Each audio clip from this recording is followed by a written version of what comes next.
नमस्कार दोस्तों, स्वागत है आपका हेलो सीडीएस में। आज के इस वीडियो में हम डिस्कस करेंगे पॉलिटी के सारे पीवाईक्यूज जो कि हमारे एग्जाम सीडीएस 2 2023 के। पहला क्वेश्चन है हमारा, as per the cabinet resolution of 1 Jan 2015 NITI Aayog consist of PM of India, governing council comprising CM of all state and lieutenant governor of all the union territories, rural development minister, CEO to be appointed by the PM. Right. So सबसे पहले हम देखेंगे नीति आयोग। नीति आयोग जो कि 2015 में form हुई थी, जब हमारी पहला मोदी गवर्नमेंट का टेनियर आया था 2014 में, तो अगले ही साल इन्होंने जो एक ओल्ड एज बॉडी थी हमारी, प्लानिंग कमीशन नाम से, ठीक है, 65 साल पुरानी बॉडी थी जो कि 1950 में फॉर्म हुई थी। इसी बॉडी को उन्होंने ट्रांसफॉर्म किया है किसमें? नीति आयोग में। नीति आयोग, जिसमें नीति का फुल फॉर्म आपको याद रखना है, that it stands for national institutions for transforming India. ठीक है, कई बार इसका फुल फॉर्म भी पूछा जाता है, ट्रांसफॉर्मिंग इंडिया, तो ये इसका फुल फॉर्म है। अब ये जो नीति आयोग होता है, इसमें कौन कौन इंक्लूडेड होता है? ठीक है, तो नीति आयोग कंसिस्ट करती है एक चेयरमैन की, एक गवर्निंग काउंसिल है, रीजनल काउंसिल होती है, स्पेशल इन्वाइटीज बुलाए जाते हैं, और इसका एक फुल टाइम ऑर्गेनाइजेशनल फ्रेमवर्क भी होता है।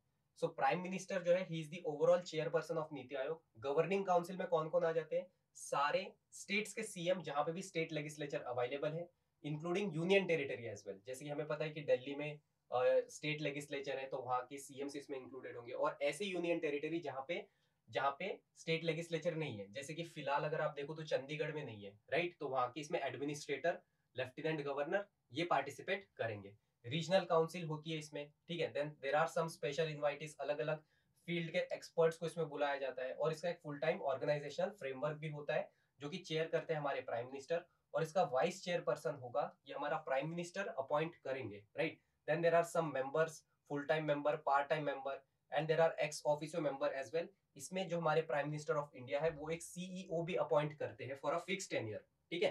एंड आपको कमेंट सेक्शन में ये बताना है who is the current CEO of NITI Aayog, ठीक है। ये बहुत ही इंपॉर्टेंट क्वेश्चन है, पूछा जाता है, तो ये आपको कमेंट में बताना है, ठीक है। सो हमने देखा कि नीति आयोग ये जो बॉडी है, इसमें कहीं से कहीं तक रूरल डेवलपमेंट मिनिस्टर का जिक्र नहीं है, राइट। सो हम यहाँ पे ऑप्शन 3 एलिमिनेट करेंगे, where as 1, 2 and 4 are included. So यहाँ पे जो हमारा सही ऑप्शन होगा वो होगा option number 2।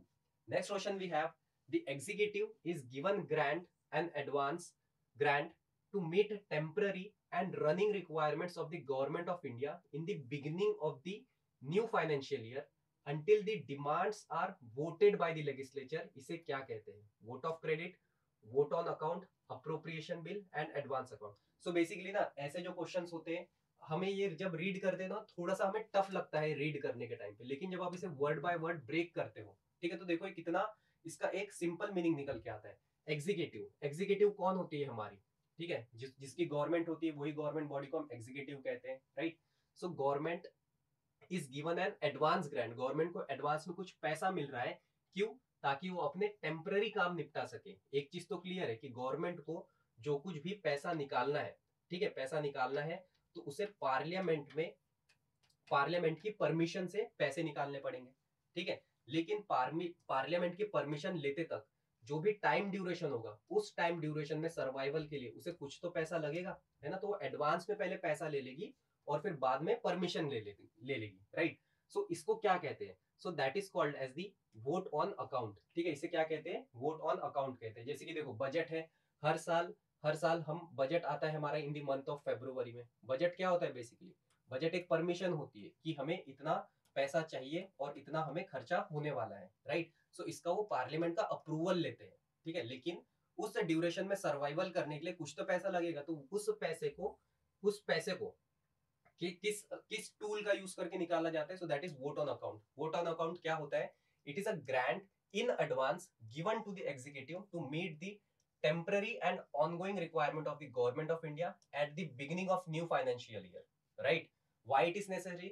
Because the budget has not been approved and passed by the legislature। वही हमने कहा है कि बजट को पास होने में थोड़ा सा कुछ तो टाइम लगेगा।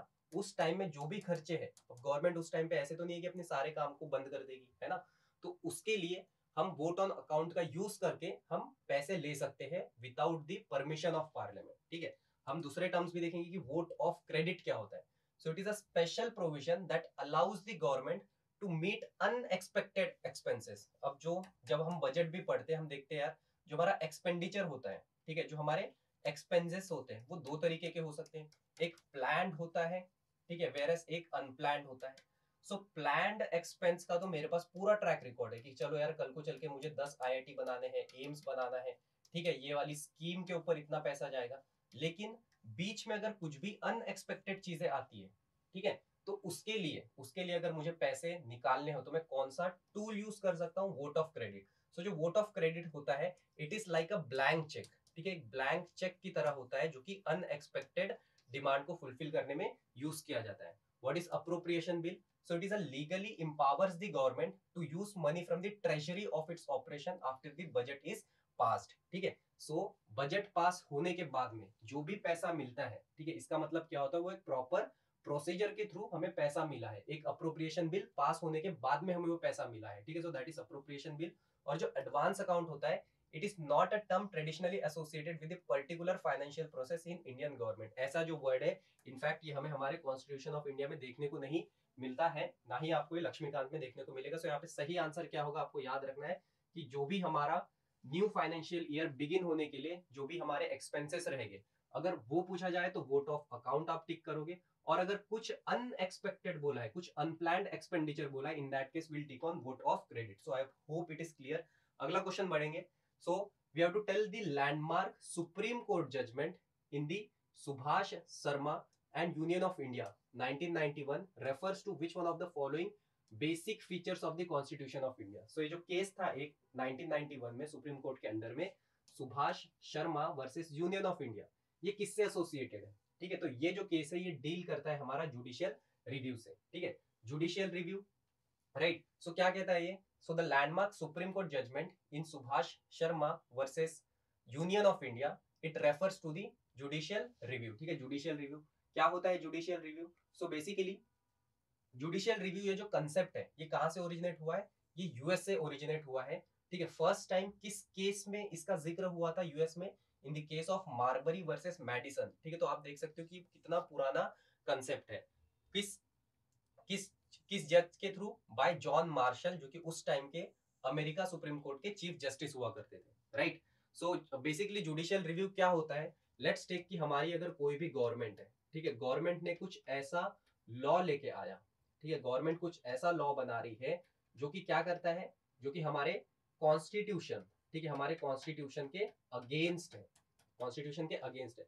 तो ऐसे केस में सुप्रीम कोर्ट या हाई कोर्ट को पावर दी गई है, ठीक है, कि वो जुडिशियल रिव्यू के तहत, जुडिशियल रिव्यू नाम से आपको देखना है क्या करेगी, जो हमारी जुडिशियरी है वो इस लॉ को रिव्यू करेगी, ठीक है, इस लॉ को रिव्यू करेगी। और अगर इन्हें स्टडी में पता चलता है कि यार ये तो हमारे कॉन्स्टिट्यूशन के अगेंस्ट है, कॉन्स्टिट्यूशन के अगेंस्ट कैसे हो सकता है? अगर से वो दो लोगों को डिस्क्रिमिनेट कर रहा है, ठीक है, किसी को टेम्पल से जाने से मना करता है, या अगर से गवर्नमेंट, उस लॉ में कुछ ऐसी पावर दी गई जो कि गवर्नमेंट के दायरे के बाहर है, ठीक है, so it means it is a violation of constitution, right. So ऐसे केस को हमारी जुडिशरी रिव्यू करके इनवैलिड या अनकॉन्स्टिट्यूशनल डिक्लेयर कर सकती है, और उसे ही हम क्या कहते हैं? जुडिशियल रिव्यू, ठीक है। सो फिलहाल जो है जुडिशियल रिव्यू की आपको इतना याद रखना है कि जुडिशियल रिव्यू की जो पावर है, वैसे तो ये जुडिशरी की पावर है, लेकिन फिलहाल ये सुप्रीम कोर्ट और हाई कोर्ट को दी गई है, राइट। नेक्स्ट हम देखते हैं which of the following statements about the panchayat in India as per the constitution is are correct, ठीक है, तो कौन सा स्टेटमेंट पंचायत के रिगार्डिंग करेक्ट है? So there is a provision for reservation of seats for the scheduled caste and scheduled tribe. Second, panchayat are not authorised to collect taxes. देखो आप जब सीडीएस का कोई भी पेपर सॉल्व करोगे आपको ना पहली चीज तो एक एक चीज को वर्ड टू वर्ड रीड करना है, और कहीं पे भी आपको ऐसा कुछ नेगेटिव वर्ड दिखता है या एक्सट्रीम वर्ड दिखता है, extreme word in the sense panchayat are authorised to collect taxes only, ठीक है, तो ये क्या हुआ? सिर्फ टैक्सेस, तो ऐसे वर्ड को आप क्या करोगे? अंडरलाइन करोगे, राइट। तो हम देखते हैं सबसे पहले पंचायत के बारे में। सो जो पंचायत है इसे हमारे कॉन्स्टिट्यूशन ऑफ इंडिया में कॉन्स्टिट्यूशनल स्टेटस किस ईयर में मिला है? सो ये मिला है हमें by the 73rd constitutional amendment act 1992, और ये हमारा बना था पार्ट 9 का हिस्सा, ठीक है, पार्ट 9 का हिस्सा बना था। कितने आर्टिकल डील करते हैं? 243 से लेके तो 243 ओ तक आर्टिकल डील करते हैं, राइट। अब इसके क्या क्या प्रोविजन है? ठीक है, इसके लिए ना हमें ये सारी चीजें जरूरी नहीं कि पढ़ेंगे तो ही पता चलेगा। आप नॉर्मली अपने गांव का एग्जांपल ले लो, या अपने फ्रेंड हो गए, अपने नाना नानी दादा के गांव का एग्जांपल लो। वहां पे जब पंचायत के इलेक्शन आते हैं तो कभी कभी ऐसा होता है यार कि जो भी हमारी सीट होती है, ठीक है, सीट होती है वो रिजर्व होती है, या तो वुमेन कैंडिडेट के लिए, या कहते हैं कि यार इस बार जो सीट है उस पे सिर्फ कोई स्केड्यूल्ड कास्ट या स्केड्यूल्ड ट्राइब का कैंडिडेट ही इलेक्ट कर पाएगा, है ना। सो क्या प्रोविजन है क्या पंचायत में रिजर्वेशन का? बिल्कुल प्रोविजन है, ठीक है। सेकेंडली आपने ये भी देखा होगा, अगर आप गांव से रिलेट करते हो तो कभी कभी अगर गांव में आप अगर वीकली मार्केट पे जाते हो, ठीक है, या गांव से अगर कोई इंपॉर्टेंट रोड या कनाल या नहर जा रही है, ठीक है, तो वहां के जो गांव है वो एक छोटा सा प्रोविजन ला सकते हैं कि अगर आपको इस नहर का या इस रोड को अगर आपको यूज करना है तो आपको एक छोटी सी फीस या छोटा सा टैक्स या छोटा सा टोल देना पड़ेगा, है ना। तो ये भी पावर हमारे पंचायत को दी गई है। ये सारी प्रोविजंस, ये जो भी पावर्स है, ये कौन दे रहा है हमारे पंचायत को? ये लॉस कौन बना रहा है? स्टेट लेजिस्लेचर बना रहा है। अच्छा, स्टेट लेजिस्लेचर को किसने कहा है कि ये सारी चीज आप पंचायत के लिए करो? सो ये हमारा कॉन्स्टिट्यूशन कह रहा है, ठीक है, कॉन्स्टिट्यूशन स्टेट लेजिस्लेचर के थ्रू हमारी पंचायत को ये सारी पावर्स दे रहा है, ठीक है। सो यहाँ पे ये पावर भी होती है, हेंस हमारा ये स्टेटमेंट गलत हो जाएगा। क्या लिखा है यहाँ पे? Panchayat are not authorise to collect taxes, it is incorrect, right. So in fact panchayat are authorized to collect taxes, fees and other revenues for the purpose of local government and development activities, hence यहाँ पे जो हमारा correct answer होगा वो होगा only 1। so next question we have is which among the following fundamental right is not suspended when an emergency is declared, right? options are protection in respect of conviction for offenses, जो कि है हमारा article number 20, right to constitutional remedy, जो कि हमारा article number 32, right to move freely throughout the territory of India, ये है हमारा article number 19, equality before law मतलब आर्टिकल नंबर 14। तो इसमें से कौन सा है जो इमरजेंसी के दौरान भी सस्पेंड नहीं किया जा सकता है? और पहली चीज, हमारे जो फंडामेंटल राइट्स होते हैं, नेशनल इमरजेंसी या हो या कोई भी इमरजेंसी हो, किसको पावर दी है कि आप ये सस्पेंड कर सकते हो? हमारे प्रेसिडेंट ऑफ इंडिया, राइट। सो आपको एक चीज याद रखनी है, ड्यूरिंग नेशनल इमरजेंसी, ठीक है, जो भी इमरजेंसी होती है, सो हमारे पास दो इंपॉर्टेंट आर्टिकल है, 358 एंड 359। 358 क्या देता है? आर्टिकल 19 को इम्यूनाइज करता है, इम्यूनिटी देता है या पावर देता है कि आप यार कभी भी सस्पेंड नहीं हो सकते हो, एक्सेप्ट सिर्फ एक ही केस में आर्टिकल 9 सस्पेंड हो सकता है, ठीक है। कौन सा केस है वो? इन the case of national emergency, जो कि डिक्लेयर होनी चाहिए बेस्ड ऑन वॉर, ठीक है। अगर से कंट्री में नेशनल इमरजेंसी डिक्लेयर्ड है, वो भी किस ग्राउंड पे? वॉर के ग्राउंड पे, सिर्फ और सिर्फ उसी केस में ये सस्पेंड हो सकता है, अदरवाइज नहीं। तो अगर सिंपली पूछूं इन जनरल, क्या आर्टिकल 19 कभी भी सस्पेंड नहीं हो सकता है क्या? तो ऐसा नहीं है, सस्पेंड हो सकता है सिर्फ और सिर्फ वॉर के दौरान, राइट। सेकेंड, वैसे ही हमारे पास है आर्टिकल 359 जो कि इम्यूनाइज करता है, पावर देता है किसको? आर्टिकल नंबर 20 और 21 को। 20 क्या है? Protection in respect of conviction of offences, whereas what is 21? Right to life, ठीक है। सो ये दोनों कभी भी कुछ भी कर लो आप, वॉर हो, वर्ल्ड वॉर हो, कुछ भी हो, ठीक है, ये कभी भी सस्पेंड नहीं हो सकते। तो आप लिखोगे यहाँ पे 2021 नेवर बी सस्पेंडेड, ये कभी भी सस्पेंड नहीं हो सकते। सो अब आप देखो कि कौन सा ऑप्शन सही होगा, ठीक है। 19 सस्पेंड कभी नहीं हो सकता है क्या? यार एक कंडीशन में तो हो सकता है ना, ठीक है, तो ये भी हो सकता है। 32 भी सस्पेंड हो सकता है, 14 भी सस्पेंड हो सकता है, लेकिन 20 और 21 ऐसे हैं जो कि कभी भी सस्पेंड नहीं हो सकते। तो यहाँ पे हमारा करेक्ट आंसर होगा A. Next question we have is any question pertaining to the disqualification of a member of Lok Sabha on the grounds of defection, ठीक है, इज डिसाइडेड बाय। डिफेक्शन क्या होता है? डिफेक्शन सिंपली होता है आसान आसान शब्दों में फेरबदल। फेरबदल मतलब आज को यार मैंने कांग्रेस से सीट लड़ी और कल को चल के क्या हुआ, मैं बीजेपी ज्वाइन कर दिया, ठीक है, तो इसे क्या कहते हैं? फेरबदल। क्यों? क्योंकि मुझे लगता है यार कि अगर मैं बीजेपी ज्वाइन कर लूंगा तो शायद मुझे वो मिनिस्टर बना देंगे, राइट। सो ये होता है हमारा डिफेक्शन। तो इसी डिफेक्ट को, इसी मिनिस्टर्स के जो हमारे मेंबर ऑफ पार्लियामेंट है as well as state legislature के जो मेंबर्स है, उनका उनका पार्टी बदलना, ठीक है, इसे लिमिट कौन करता है? हमारा एंटी डिफिक्शन लॉ, ठीक है, एंटी डिफिक्शन लॉ, जो कि आता है हमारा स्केड्यूल 10 के अंदर, ठीक है। स्केड्यूल 10 किसकी बात करता है? एंटी डिफिक्शन लॉ की। और कोई भी question related to the disqualification of member of Lok Sabha on the ground of defection, ये कौन डिसाइड करेगा? ठीक है, मेंबर कहाँ का है? वो लोकसभा का है। लोकसभा की हाईएस्ट अथॉरिटी कौन है? वहां का प्रिसाइडिंग ऑफिसर कौन होता है? Speaker. So speaker is entitled to decide any question based on the disqualification on the ground of defection. ठीक है, वैसे ही अगर यहाँ लोकसभा के बदले अगर राज्यसभा होता तो आंसर क्या होता? वहां का प्रिसाइडिंग ऑफिसर। ठीक है, कौन होता है राज्यसभा का प्रिसाइडिंग ऑफिसर? चेयरमैन, जो कि क्या होता है हमारा? Ex officio vice president of the India. So overall आपको ये याद रखना है कि डिफिक्शन से रिलेटेड जो भी क्वेश्चन आएगा रिलेटेड टू डिफिक्शन, ये कौन डिसाइड करेगा? Presiding officer. बहुत सारे स्टूडेंट को डाउट हो सकता है इसमें प्रेसिडेंट और प्रिसाइडिंग ऑफिसर के बीच में, तो हमेशा याद रखना है he is not the president but the presiding officer. Clear? Next question है हमारे पास, which one among the following correctly represent the theme on which interiors of new parliament building is based? आपको पता होगा कि रिसेंटली हमने new parliament building inaugurate की है, राइट, सेंट्रल विस्ता प्रोजेक्ट के नाम से। सो जो लोकसभा और राज्यसभा की थीम्स क्या है? ठीक है, तो बहुत ही फैक्चुअल क्वेश्चन है, बहुत ज्यादा न्यूज में था उस दौरान। ठीक है, तो देखो जो भी चीजें करंट अफेयर से रिलेटेड है, पॉलिटी से रिलेटेड, वो इस तरीके से पूछी जाती है। तो लोकसभा को किस थीम पे बनाया गया है? पीकॉक की थीम पे। और जो राज्यसभा का थीम है वो लोटस की थीम के बेसिस पे उसका इंटीरियर डिजाइन किया गया है। ठीक है, आप ना एक बार गूगल पे ये चेक कर सकते हो कि लोकसभा राज्यसभा का इंटीरियर, आपको दिखेगा कि क्यों उसे पीकॉक थीम कहा गया है और लोटस थीम कहा गया है। Next question we have is which one of the following is not correct about the Indian Independence Act 1947? The bill for the Indian Independence Act was introduced in Parliament on 4th July and received the royal assent on 18th July 1947. Act of 1947 laid down the basic framework of the Indian Constitution. The Act provided for the establishment of two independent dominions to be known as India and Pakistan. The Act empowered the Constituent Assembly of each dominion to have unlimited power to frame and adopt their own constitution. Right? तो इसमें से कौन सा statement गलत है? तो पहली चीज, जब इंडियन इंडिपेंडेंस एक्ट 1947 आया था, सो इसको जो officially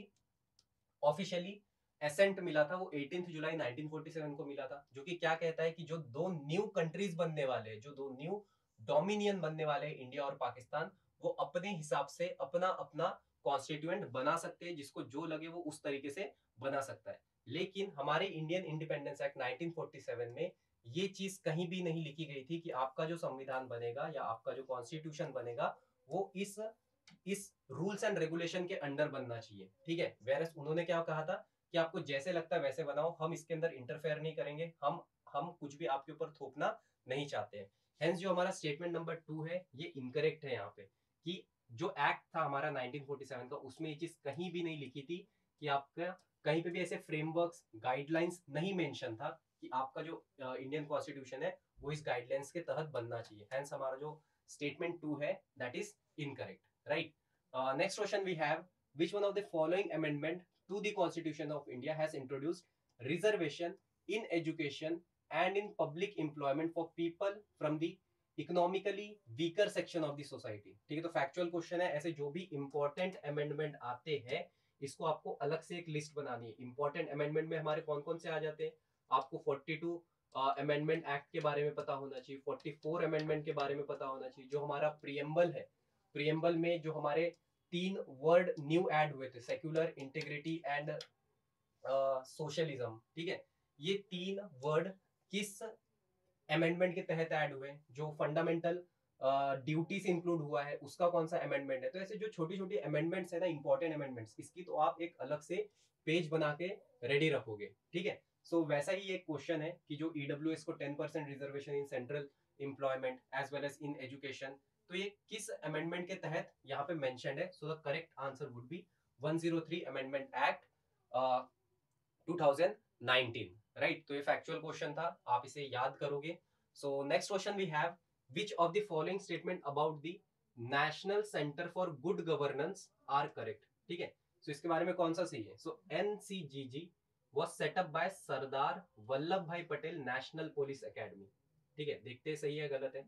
The National Institution of Administrative Research has been rechristened and subsumed into NCGG.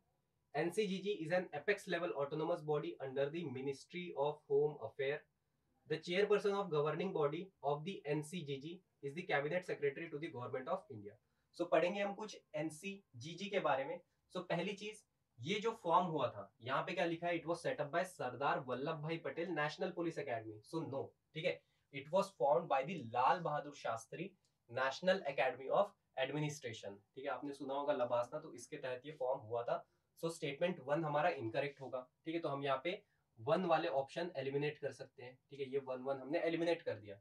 Next we have अब जो हमारा स्टेटमेंट नंबर अगर आप 3 देखते हो, इन्होंने क्या किया है, NCGG is an apex level autonomous body under the ministry of home affair. तो क्या ये होम अफेयर के अंडर आती है? नहीं, it comes under the ministry of personal.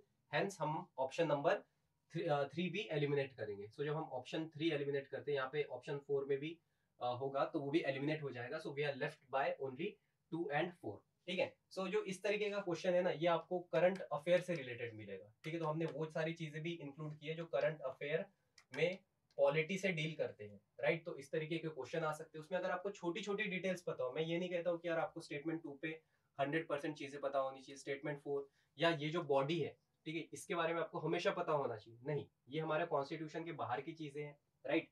So but at least current affair से रिलेटेड है, तो हमें ये तो पता होना चाहिए कि यार ये सरदार वल्लभ भाई पटेल था या लबासना था। वैसे ही ये किस मिनिस्ट्री के अंडर आती है, पर्सनल, मिनिस्ट्री ऑफ पर्सनल में आती है या होम अफेयर में आती है।